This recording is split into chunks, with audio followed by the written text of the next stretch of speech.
Ciuccio, quando iniziare ad usarlo? Come e quale scegliere? Oggi rispondo a queste tre domande.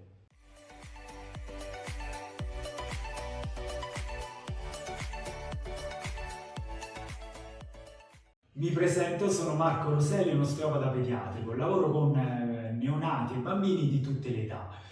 Mi potete trovare su Instagram e su Facebook alla pagina Osteopatia Rieti. Iniziamo con la prima domanda. Quando si può iniziare a dare il ciuccio o succhietto al vostro bambino? Se non si sta allattando al seno può essere introdotto più precocemente, con lo scopo di aiutare il piccolo ad autoconsolarsi e a calmarsi nella suzione definita non nutritiva.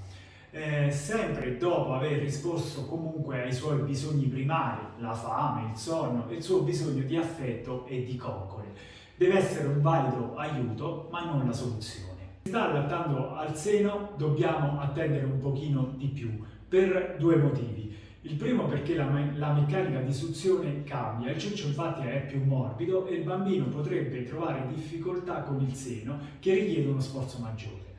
Il secondo motivo per la madre, ricordo che il seno deve essere stimolato comunque per produrre latte. Quando l'allattamento al seno è ben avviato possiamo provare ad introdurre il ciuccio, sicuramente dopo il primo mese.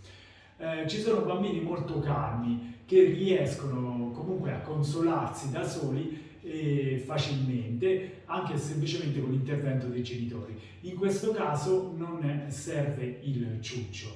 Come usarlo? Ho tre raccomandazioni da darvi.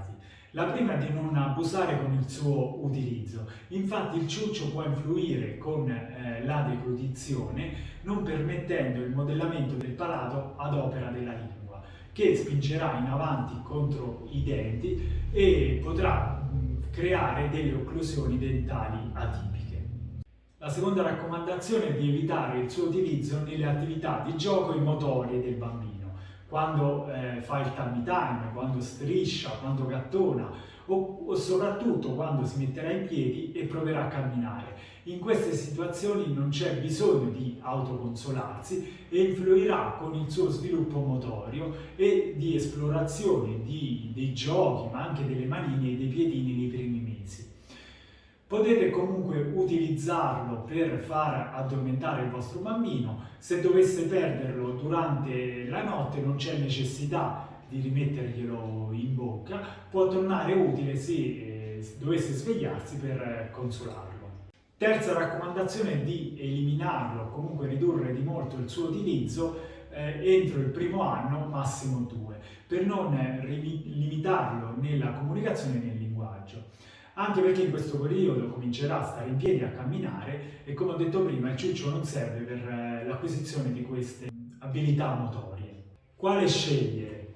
Nei primi 6 mesi del bambino è preferibile il ciuccio in silicone perché è morbido e può essere sterilizzato senza rovinarlo.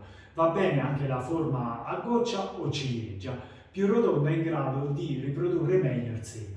Dopo i 6 mesi consiglio il ciuccio in caucciù o lattice, sempre che non siano presenti delle allergie a questo materiale. Sono più resistenti per la comparsa dei dentini.